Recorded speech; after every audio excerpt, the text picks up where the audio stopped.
Hello boys, this is a video response to Moses' video about the English language and its importance.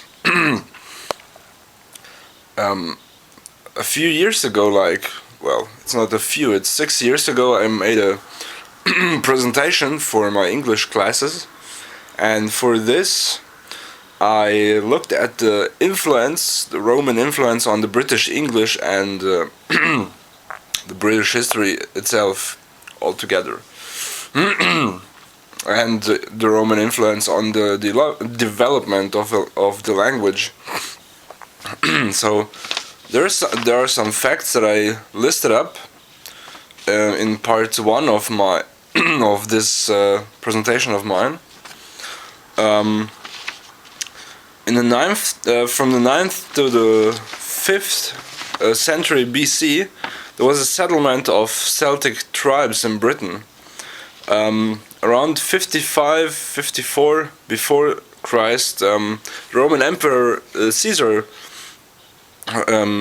made 2 expeditions to Britain, but not conquering it. 43 AD, Claudius I conquered England. Around 60 AD, there was a Celtic rebellion caused by Boudica, or let's say caused by the Roman behavior towards the Celtic population in Britain. And that rebellion has been suppressed by Emperor Nero. In the 2nd century, the Romans conquered whole Britain except Scotland, of course. In the 4th century, Scots and Vikings massively started attacking Britain. And in the year 407 AD, the Roman legions left Britain, and they finally gave it up like 410 AD. Leaving Britain as a legion doesn't mean there are no Romans left, because the Celts and the Romans who have settled down, or who had settled down there, mixed up in all those years that Britain has been a Roman province. In the 5th century, the Anglo Saxons and the Jutes, I don't know how to pronounce it. Is it Utes or Jutes? Anyway, they invaded Britain, and the Celtic and Roman populations, which were called the Britons, flee to Cornwall, Wales, Scotland, Ireland, and Brittany in France. In the 6th and 7th century, Roman monks Christianized the Anglo Saxons. In the year 878, the Anglo Saxons beat the Danish invaders. So you see, there were lots of people around to conquer, or trying to conquer, Britain. And the Anglo Saxons assigned them a fixed area, because that was kind of a guarantee that they won't attack anymore. And that fixed area was called the Danelaw. In 1016, the Danes beat the Anglo Saxons, and they installed the Anglos a military union with Denmark, like between the Anglo-Saxon Britain and Denmark. Where I will be stopping with history is the last date, 1066. The Northern King William the Conqueror beats the last Anglo-Saxon King Harold II, which caused the Norman conquest of Great Britain, or not Great Britain, of the British Isles. Okay, so let's talk about the language. So we had Anglos, Saxons or Anglo Saxons, Youths, Danes, Vikings, whatever they are supposed to be. I mean, Swedish, Norwegian, no idea. Romans, Celtics, or Celts, which all mixed together, which all mixed up. As far as my sheet is right that I have here,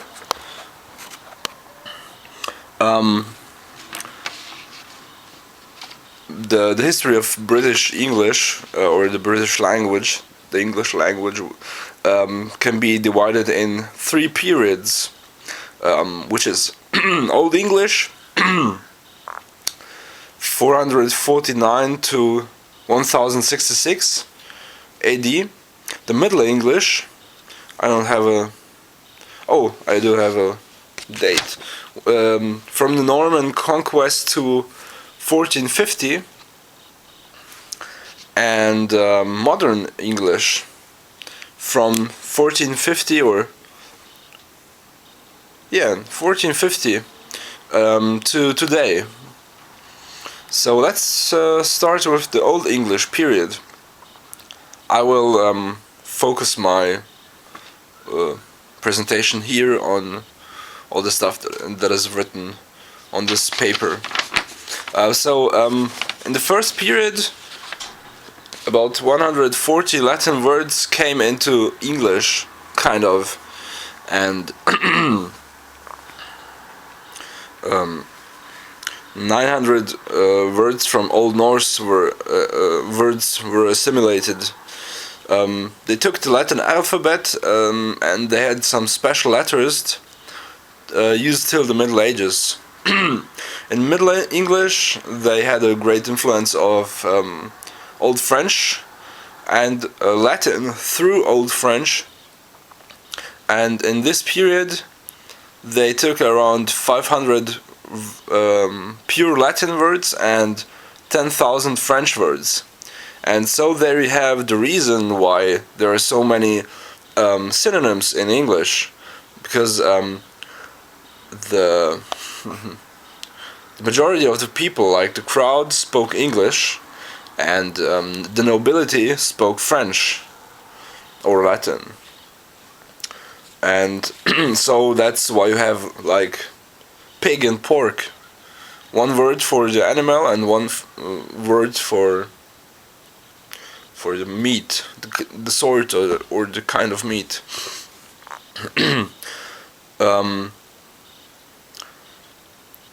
All right, so let's take some more of the examples. An English word or an Germanic word is town, and the French version is city. English word is sea, and the French one, or Latin, is ocean. Steward, governor. To beat, to defeat. Ghost, spirit, and to bear, to suffer. Okay, now Modern English.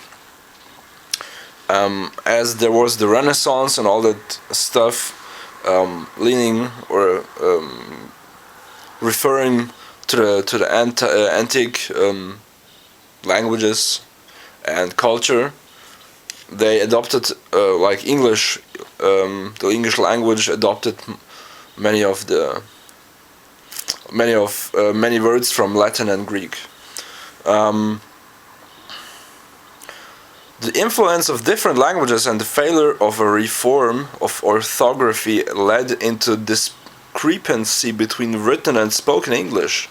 So, for those of you who know, or for those of you who are learning German, you might know that the orthography has been changed. I don't know how many times in the past, let's say, 65 years, or like since the war has ended, several times, and English orthography hasn't changed for 500 years. So I have some I found out some really nice examples. First, you have the written word form. Then I made kind of groups. For example, words including GH, KN, and WR, and the way that sound is heard inside of the word or in the word. So let's take right, like let's go right or you're right, and you have this GH in it and you don't pronounce it. Laugh, it's the GH is heard as an F in this word. Same goes for cough, or I forgot all those words, but they were pronounced like kough before, or in the Middle Ages. And we have a knife, which is actually from Danish, and the KN is heard as N, knife, a knife.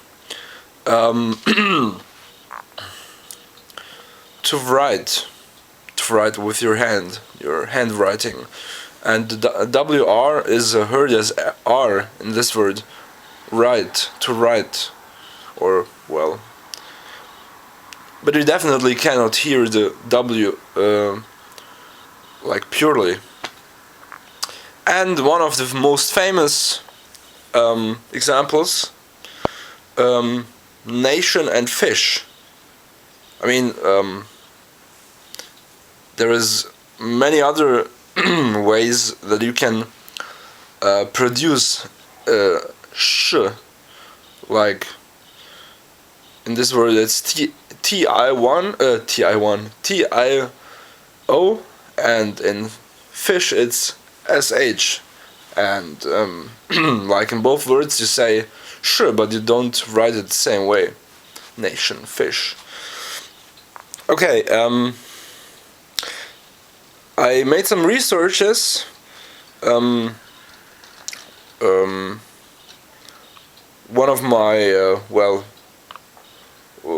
resource was the OAD English vocabulary dictionary, which consists of 250,000 words, and I found out that the Romanesque origin of English words makes about 55%. What does Romanesque mean?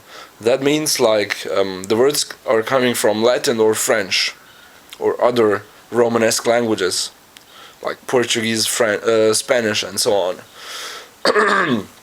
I'm sorry, I have a cough. And if we add Old English, which is Anglo Saxon and Jutish or Jutish, plus Old Norse, which is Danish, Swedish, and Norwegian, that makes about 45%. I mean, as English is a pluricentric language, I'm not quite sure if I can divide English into two language groups only. But I think that goes for the standard language, and if we sort out all the slang words and words not common to a British English speaker but common to an American English speaker or an Australian English speaker.